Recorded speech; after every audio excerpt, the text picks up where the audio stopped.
అవసరం కోసం ఎన్ని అబద్ధాలైనా చెబుతామన్నది కాంగ్రెస్ పార్టీ విధానం. ఎన్నికల ముందు రైతులపై కపట ప్రేమ ఒలకబోశారు. ఎన్నికలయ్యాక మాత్రం అన్నదాతలను అరిగోస పెడుతున్నారు. రైతులకు ఇచ్చే డబ్బు వారం ఆలస్యమైనా ఎలాంటి ప్రయోజనం ఉండదట. ఈ మాట అన్నది స్వయాన ఆర్థిక మంత్రి బట్టి విక్రమార్క. మరి ఇదే సోయి ఉంటే రైతు బంధు పైసలు ఖాతాల్లో ఉన్నా రైతులకు ఎందుకు వేయలేదు? ఆనాడు కేసీఆర్ సర్కార్ ఖాతాలో రైతు బంధు కోసం 7,000 కోట్లు ఉంచినా రైతు బంధు ఎందుకు వేయలేదు? 3 నెలలు ఆలస్యం చేసి అరకొరగా రైతు బంధు వేశామని అన్నదాతలను దగా ఎందుకు చేశారు? ఇక వానాకాలం పంట పెట్టుబడి ఎగ్గొట్టినప్పుడు రైతుల గురించి సోయలేదా? డిసెంబర్ 9నే 2 లక్షల రుణమాఫీ అని చెప్పి 8 నెలలు ఆలస్యం చేసినప్పుడు రేవంత్ సర్కార్కు ఈ ఆలోచన ఏమైంది? ఇప్పుడు ఇవే ప్రశ్నలు అడుగుతున్నారు తెలంగాణ సమాజం. If you don't do it timely, then there's no point. Even if it is delayed a week, days also, the disease comes and goes. And it's fine. Crop goes.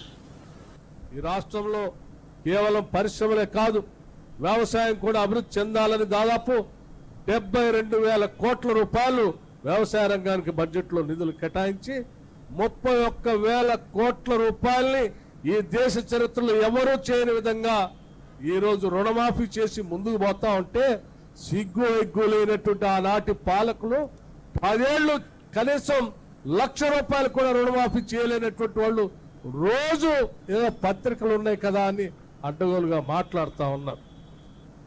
But his statistics is saying that so far only 7,500 crores only have been renewed and given to the farmers. So I request, what are the money we have transferred to you, to see to that money goes to the farmers timely. Particularly agricultural lending, if you don't do it timely, then there's no point.